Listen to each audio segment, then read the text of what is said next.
Aris my man no abo apemu aha eye Pens Radio wo ha ani achi po bako me mamu nyina majo ene anwumrei ensem hodo bia yensa ka no yaboaboa no e de aka na watwi mu ensem hodo a atwa guo no nyina ho ena anwumrei ye de eba beso mo na ene dey enwumakuo bia dama eno maso mesene ama mitimi ababe sumo ohinere spices ene ne non-dairy powdered milk spices no ede na ehwam nso ankasa enti so your banners opese ye fra ohinere dia ene medofo kwa ne kokko spices de we bi na fa ye wonuane ye waduane bia ene ho spices e wo ho enti no say ya kokko nantwinam aponchenam ena woje ananso say jollof rice fried rice froye ananso say monko ibi ena wo pe noodles ibi dia e wo hinere spices wo rem wadwama so bia tutu nuane ho ne manyina no chiramu so wo pe spices no de de pa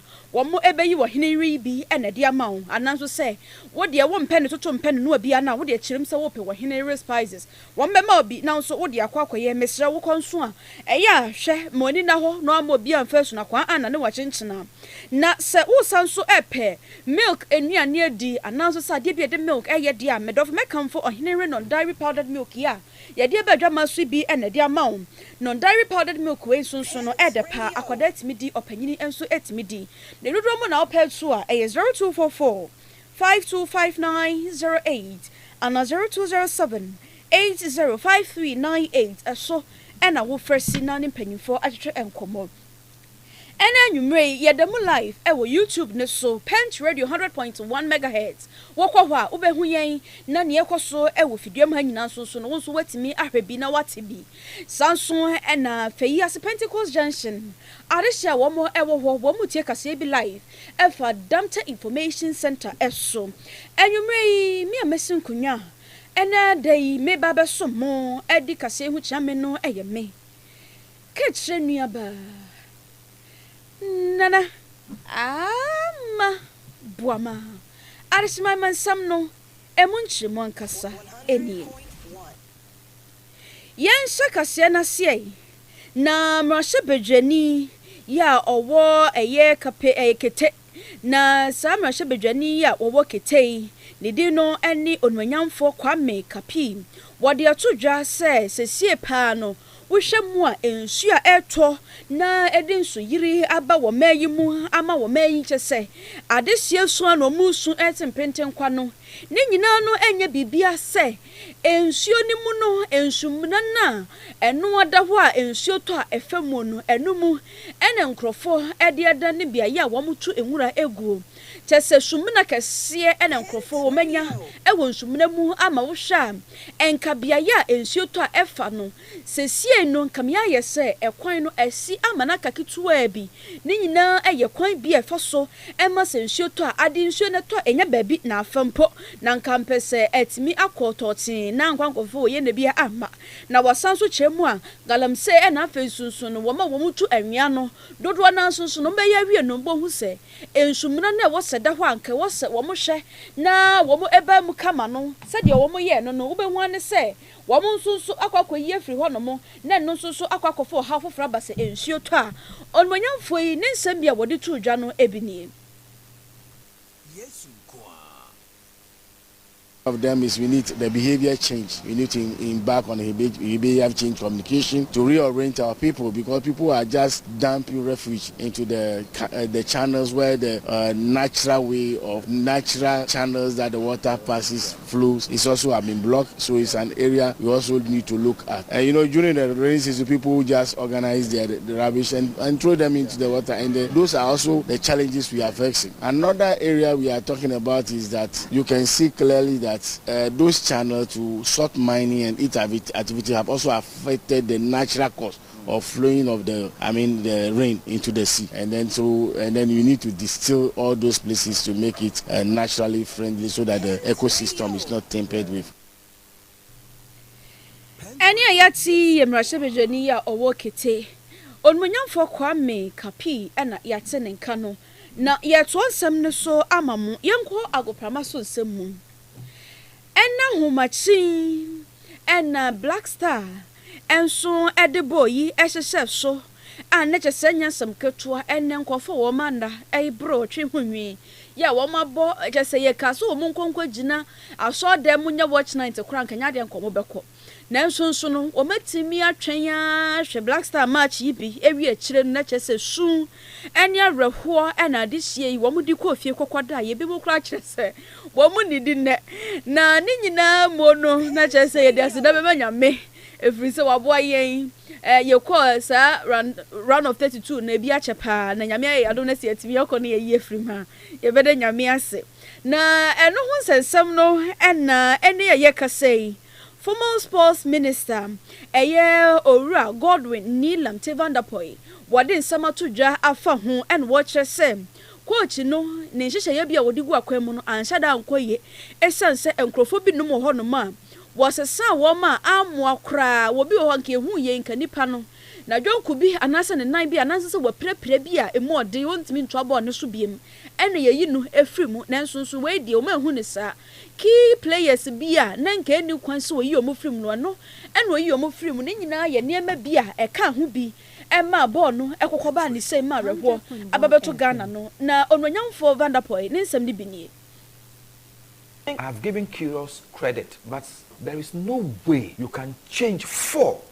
consistent players in the team in the next match and hope you have the same result. You cannot. You understand? Unless Ajete was injured and could not play, I didn't know why you could substitute Ajete with Lucasen. Because Ajete and the other boy Opoku had played 2-3 times and they've built some cohesion, some understanding. Yeah, uncoverable. Use that. If you change all of a sudden, so you could see that there were situations where the two of them were clashing. Lucasen and Opoku were clashing. Two, you have changed the keeper. Asari may have developed a language and a sort of form this thing with them for the 3 matches. As soon as you change, you've totally disturbed the chemistry of the team. This is a new team. Pent Radio. Nechese we no eye ensem bia former sports minister onmanyamfo Edwin Nilamte Vanderpoy wono so editu dra wo bra Black Star ebo no na afei ngugo eba ya afa no ewieye ebusua ye begina so na ya ba ye twa ye ho aba ye ba ye tiesi na watwe mu ensam hodro bia etodwa ewo mayi mu Radio Cassia boy, Edumako afa ho ka eye oheneyere spices, any oheneyere non-dairy powdered milk. Ye beda se na ye hyasem. Pens Radio. Yes. Na no joda no Ghana yanti asem de ni nyina ne se subrani bi toye. Nam so man krampo ni mantamu e na afefifi mantamu poye mantamu fa binom. Eyiri ya na nya sem kuma ma woye ne kese e ba wo mayi mu. O mayi chese baby a efrepo ye besi na fo atoye tifi wo bia ebo cheche obi areho ye enam sa ensuyiri ya efa adehye ejapade ahodo no na enam so ma omampanyi His Excellency John Dramani Mahama enye wotu fa wiemu enye wotena ehyen mu ewiemhyen mu bi ena chese wo hwe wiase sade ekro ni sane etie ene adehye wo mom ho aka ba bia ensuyiri no efa ye nyina na enumo no wamampanyi hwe ni nyina wieye no wosi fom eba ye ensem bi betu dwa na wo kire se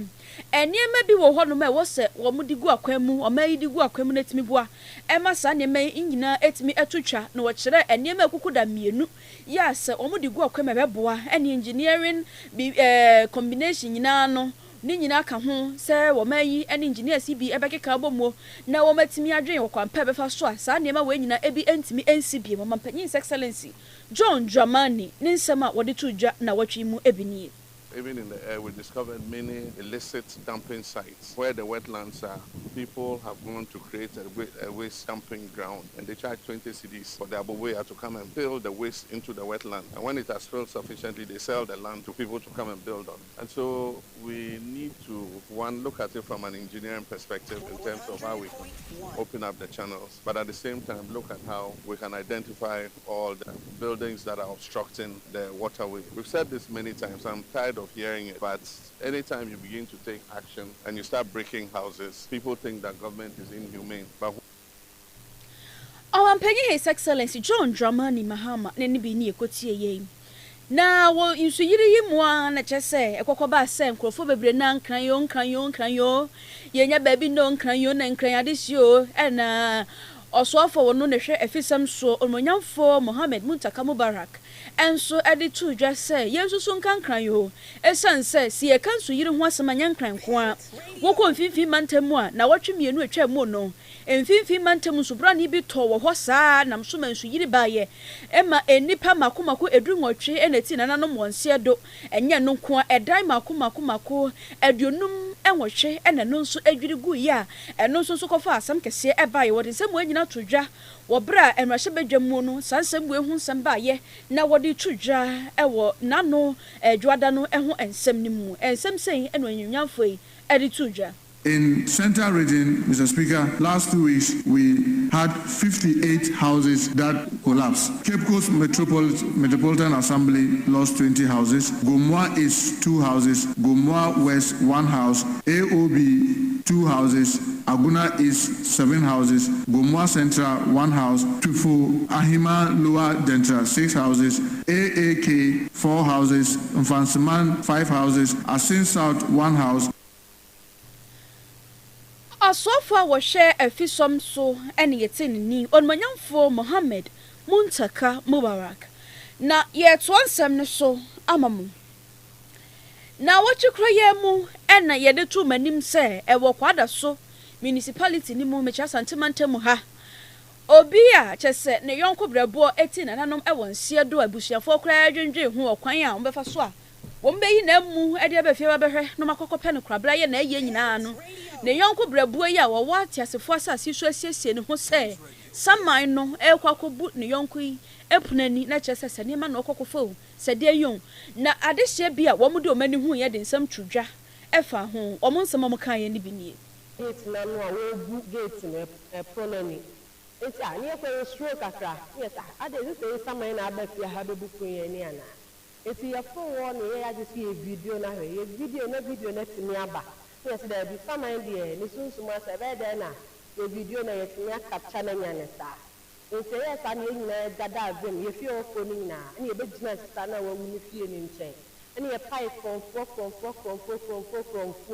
enti no ya pipe from ani e say e fie be mbe nyina obi christmas o ye from we eye adehye binum a womudu omani hu ye se ababa we wasiesie ne ho se saman ekwakobu ni nua epunu ani na ababa wana osiesie ne ho saman no edi a omode frɛ no eye na na akua okɔ TikTok so omo frɛ no mamaji ni nyina no eye ne din na kyɛ so osiesie ne ho se saman na kyɛ se adehye omudu omani hu ye ni bi no omo nso ama ne bo na yete ye no ye to aso de a ye kɔ samra boy na watwe mu ensuyire kɔ so no na kyerɛ samra boy nyina ensuyire ni bi ekɔ so ewo hɔ na eno na nam so ema asoye a ehwɛ ensase ena afi wo ba de bobre ho nsam so ena forestry commission wo mo keka wo mo ntama ebo ani ekɔkɔ ye ade hye mo samra boy a ensuyire no afa wo mo ni nyina adoye na wo bra adoye no ekɔ so no Technical Director wo Forestry Commission hono bi and na face so sanso Ministry for Lands and Natural Resources no wasanso ewo hobby adwuma ewo hobby Owura Joseph Osiakwan na kyerɛ sɛ wogina mu ema osofo wo hwɛ ensase na afi obo ade bobre ho nsam so ononyamfo Emmanuel ama Kofibua na face so no Omampanyin His Excellency John Dramani Mahama na Forestry Commission nyina enamu ade aniema yi ekokoma adehye a wo mo wo ho na ode niema na ema no wode nsam bi tudwa ensam ni binie. The Minister for Lands and Natural Resources, Honorable Emmanuel Kofibua, who is also the MP for Elembele. He's from the Western region, your own son. So we are here as a Ministry for Lands and Natural Resources and the Forestry Commission.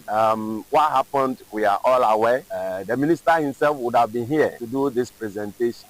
We are here to support you and to assure you that you are not alone during this difficult time. We brought you a few items. They are not enough, but we expect that will support you in a way as others will come and join us. So we are here with a number of items. We have about 200 Wellington boots. We have 20 camp beds, 20 of them. We have 200 pieces of raincoat. Opeyina yate ninken Forestry Commission and afi so no Ministry of Lands and Natural Resources emu no oye technical director ewo ho no mo owura Joseph Osiakwan ne ena yete ye no na yeto aso akonsem foforo mu wabra na ensubrane no eguso eto ewo enkran no sabre kro na mu no na kyese wodona emfafre mu ho no mo mechire baby a wo motontontonton Roberts no na kyese ho kra fe no rubber factory ho eno no eben Kwame Nkrumah circle no na wabra na ensuo no eto no sabre kro na no na jadamu tatatata na nya samkuma na saja na eto ho no mo no nam so ema shops ahodo a ehye ye ewo ejani mo no eye makomako ahanu na adehye a wo mo shops no ehye ye no wo mo suye edin samsen eto ensamdrofo anim and then when I'm coming Saturday, you mean Mr. Friday, because you'll be 150 million. For the Mammy good them. Then you ask, oh, ready, Miss ABM, ready woman, Mama, say me headache, me crow, and Taman to say the CEO, Namikrutia, say me Kwami headache, Jabunu, I say, I can say, the cook, Makochi, Bego, and your mamma read Dosso, make up away, Nina, me. I see Canada, Miss Academy, Agrofoca, and make a stress vehicle. Say me need that so you answer. One day wa me dey happy yourself. Na so na dey me dey happy yourself. Me dey cry woman ene. Ye bibia say, ye bibia say. Ye yam me tell me sika me no ma show over 4 billion. Me ton akonwa, me ton drum, me ton astes, me ton te say rubber boots. We aye odo na adwadifo binom a wo mo ewo rubber factory ho. Ya ejabran ne to ho no mo no. Wamuni suobie ene ye kokotie ye no na yeguso ye ginamu e won kran ho a ensu yiri no ehun sensemu ene ye sen bebrei na e wo samra boy ho no no Environmental Protection Agency twentia everend EPA womo ensunso ekokoye hwehwemu e wo samra boy ho no mo ekokosha de kode potie nam so ma sansu yiri no eba ye na wopanyini a wono na da yipiye no ano ewo ho no mo no eye mame nana ama brown wodi to just say tanno ensuo no na ewo ho no mo no chese ensuo no ano nyina ayemre ama enam so ama sa ensu yiri no etimi ebaye na mame wodi nsampi na ena tuja efa ho ne nsam no binie bibia PA did assessment through the community, and now we are currently at the riverside by the Channel River assessing the integrity of the banks. We have seen that the integrity is already compromised. It's easy. Any further rain will cause another flooding, as we can see at the Channel River currently. What EPA wants to do is not just to dredge to allow the flow of the Channel River, because we see it blocked at different sections of the river. We also want to restore the banks. We want to actually build concrete walls to restore the banks, especially near the community or section. Onipa yete ninken Environmental Protection Agency wono ena ye opanyimpa woda no Samra boy ene ne mfafre mum mame nana ama brown kruje ne ne bi ena ye kokotie ye no na ye betoa ensem ne so wobra ensuo no eto na ajadamuo ewo enkran hono no na Ghana National Fire Service for enso ekoye senkomo kwakoboa no chese fire service ni baako wono sunsu kokoka ahokyeremu pa na chese nkofo status any media no so behu anse the rescuer needs rescue nkofo trotro na chese ono so no obre na nsuo de na ekoni nua kra ne bayi no na chese nkofo a wo mo wo ho no wo mo hu ye asose diem twetwetwetwetwe na ninyina ka hu bi na Ghana National Fire Service for chese sade na ekoso na entwaye na wo hwe fire service for dwumadi a wo mudi wo mayi mu a eye dwuma ebre wo mpa wo mo chese emfinhyedu numnie na akade a wo mudi be ye dwuma kra no wo mo nsantimi enka bie ne nyina mu no wo bo modin se asem bi si a wo behwe no matimi aduru ho no makwakoyo mo afemu de ade aboa na ensonso no se bibi kɔ ne se yemfomso bia na se bibi tochima na chese nkrofo ese afurudwa ne nyina ya ade bia entwaye enso ani kuranti Ghana for sa suban no ye beja ya ye hweso na ye nyai One officer almost fell in the water, and the officer helping, and people were just laughing. And I was like, do you hate the fire service so much that you laugh at a fire officer? What is our offense? But yet they were calling. You see people doing video for a fire service, yet a fire officer comes at the peril of his life. You are laughing at the person. What do you gain by laughing at the fire officer? So it's very pathetic. It's a very pathetic situation. And as a service, someone will say, maybe what Musa knew here before. We've seen a lot of attacks with Stubbings. We just shrug it off and decide that we serve. We underappreciated. Everybody, if you go on Facebook or comments, make people make every time people will be saying fire service the most underappreciated. Opinion yet in came one na kasama for Ghana National Fire Service way AD01 Alex King Nati na watch mu ensu yiri no ekoso no krofo bebre na posti wo muste to TikTok and na Facebook no media platforms ahodro bebre na so se ensu no to ye no wasi ensɔhwe nkwada no twɛ no nansenya no ensuo na pia kɔ amenam so ma waye kidi atodwa se nkwada no besa akɔ se atwero biem na no nam so ema wo panyina no na edoma no wo begina ene ensamtwofo na so se dom etwetwe nkomo ema waye kefo no eye opanyini John Kapi wono nso ede tudwa se enya no kreda obi a wokasa ansam ni bia no eya tro ene onipa no edie ento bia nyinani emfisa ansam ne so obi anso fa nhyɛ ne tim se nya de a sa wasi nsɔhwɛ no omo besan atworo biem na afa kura na omo boabo mo ho na wo ma cheche papers no ede ma wo ma mokɔkɔ maake mo maake na sesie pa de nsɔhwɛ na wo matworo ne nyina no egu wayek office a che se ɛho ma asɛm bia no Caribbean because was the person I had swapping of the scripts now. I start marking. Inti scripts in yanko examiners no rompo nina were strong rooms inti nyadia papers ne bia ko bia sabe flats no abefa papers na ko nyane correct yeah we catch bia no say a fake news obi na sabe wabo ni team na all kind of story but yeah family nim say papers nyina secure. Opinion John Kapi Oko West Africa Examination Council emwa wano ene head of public affairs na ye to aswe sesi ye ka say die abayi e de atodwa se wama ye nseseye ye nam so ama se wobi ejetum so obekọ se bi enkurase ananse nkuro enkuma emu akwakọ ye adwuma ene sikaboten no wo mo de 20% ohamu nchemu aduno ena eka wonipa no esika eho ye kye se ye fe no allowance na wo matimi de abo nipa no ama watimi enya nije bi wo mu no watimi akọ enye no nko a enema hodo bebre na ekekeka ho a wo moye ede ama wonipa kro no na sa ensem wo nyina no osoafo hwe ngomasua ho nsam so no nyamfo haru na ijusu ono ena de tuja wo bra wo mu hyiaye e wo mrahye bedwam. The Ministry of Education, in collaboration with the Ghana Education Service, is implementing a number of targeted strategies to improve the welfare, motivation, and retention of teachers across the country, particularly those posted to rural and underserved areas. As part of government efforts to attract, motivate, and retain teachers in deprived and underserved communities,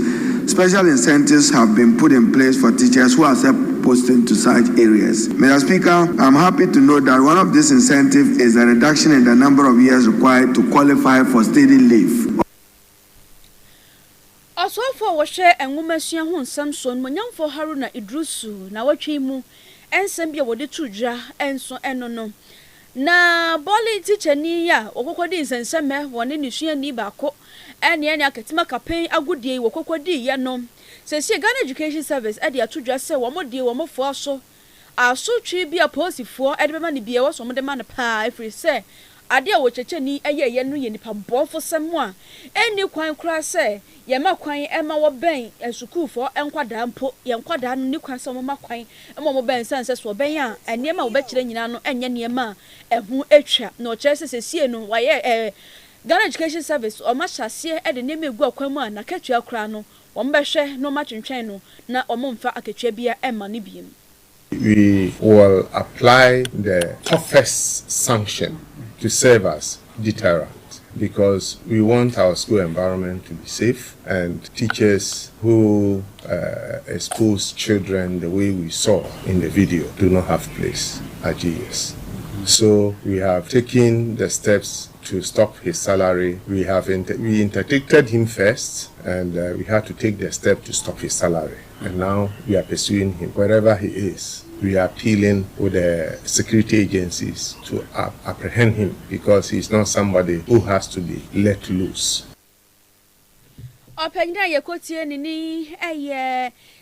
Ghana Education Service Director General Prof. Ernest Kofi Davis ena yekote neneno. Meka wo se oguso a wutie na wotwe awiye mu ensem ne bi kase bi todwa na wotwe mu no ewo Pent Radio oha ene achipo baako. Yedamo live ewo Facebook ena YouTube ne so otumrika na akọ YouTube na de akọ nyina no wo behu yen ewo ho. Na yekọ omampanyi aso ye biewe. Omapanyi His Excellency John Dramani Mahama na watwi mu wode aso ebo fom ya tema integrated industrial park no wo mo hye no mababesi na etimi aboa ama wo mayi mu nsunsu no yetimi nya japade bako ede aka ho na enam so ema omapanyi wode nsam atudwa efa ho ne nsam ne bi nie. Today is far more than the start of another infrastructure project. It marks the beginning of a new chapter in Ghana's economic transformation and a bold affirmation of our determination to build an economy that produces more, exports more, creates more jobs, and delivers shared prosperity for all our people. The Tema Integrated Industrial Park is one of the flagship projects through which that vision is going to be realized. Amampanyi His Excellency John Dramani Mahama ne bi ene ekotie ne begina so na yaje enkrato abasisia. Midofo a minni hu agro. Na say die waduane ne da no ayesronko. Anyo mura. Ohinere spices abefi. Aduane de ayesronko. Ohinere chicken seasoning. Se wo toto, wo chi ana wo ye akokɔ nam ho bibia. Fakakra sum. Froye no. Ohinere stew seasoning no be manageta. Jollof no. Ohinere jollof seasoning no manu sham ni odew mu odew. Fried rice no kra die. Ohinere fried rice seasoning e manu fredwa frede. Aponchin kakra no. Me de ohinere go seasoning na ye. Asam na ne se mira. Ohinere seasoning powder. Ya woni beef, shrimp, noodles, any de keke eka. Anu so ye de. Aduane ne sham ne de no. Ubedie di biom. Enti oba pa. Ohinere spices abam. Aduane no aye de efri se ni die ne nso aye de Ohinere spices ye e wo dwa hodo mu eto phone for 020-780-5398 and 0244-525908 FDA agi edwedien krato yi atom.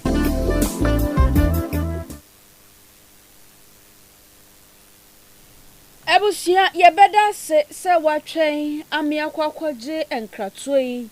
aba na yeto so na watwi mu ene de tu manim na chese yebeka yi na no dwada no na South Africa for ehye yese wo bi a onye temamuni bia wo South Africa wo mama no deadline ya na esi edwada no se wo mu nhwe na wo mu emfiri wo mu kromu na eno enenam so ema Ghana High Commission to South Africa. Edi to dwa esre Ghana de hye wo mo ho nyina so besre. Eda na dru wo ma mo bia ye o tete bi mo hotels ne adem. Wo ma paposifo edi ama wo mo hwe no ma bo mo ho banye no nko a. Wo mo esre se sempo no wo ye Ghana ni na wo nkrata se wo ho kwan se o South Africa kra na wo pia fa wonkrata ekita ekowe nyina ye niema bia wo mudi gwa kwam no mahwese Ghana timamuni bia wo South Africa bia no wono nso obenya ho bambo sonko na oye na bia enso entimi ensie wo bra South Africa fo no eni abra wo mo ba be oye kire e de apam mo nyina e de afri ho no it last year me person me free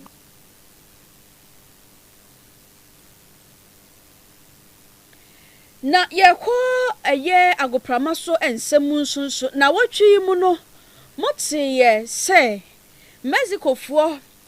etimi ebobo yi na womoni 1886 Mexico fo etimi enya akwan ede ekọ run of 16 no ebie na emom no besrese se wuji wani a eye susuje na nkwankofo ye ne foforo bie ansanso ama Mexico ebusha yebegina so ne de sem ni nyina aba na wie ye na enwumre yi Ohinere spices ene ne non dairy powdered milk and a ball mechi dom spices no add the sham ye will hane mako and watche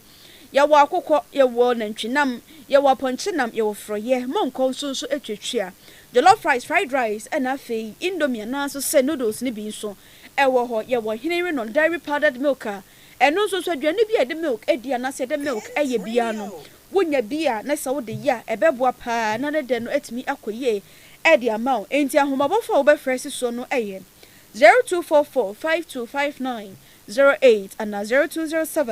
0207805398 na ne mpanyimfo mo da dwumako ya no hwetwe nkomo na kwakotu ndo so pro e de aba begu fie ya ko Facebook and YouTube atoni gate ene twa yetu mu e wo ho ya da mo so amgo ho ekokọ share ye ekokọ ja comment like ye nyina nso so ase na kechre bedu afiafo so hima enso ebochi domo newsroom ana afi kobre wuso aduo me nyina boaye e wo newsroom menso so a misi kunya ebedwedwe nsami ma wo no so ye me kechre nua ba nana ama boama ya better damn information center so ase so no so try to live e wo fe yes Pentecost Junction ma de hye ho enso etika sie ni bi enso efi ho no mo me so so die me ja dwumade na aka no amade didi ho nyina nti mesre enyiwa fidie no emfiri ha esanse Pent Radio ye won ne papi e de mamo sabre die makram nyina Pent Radio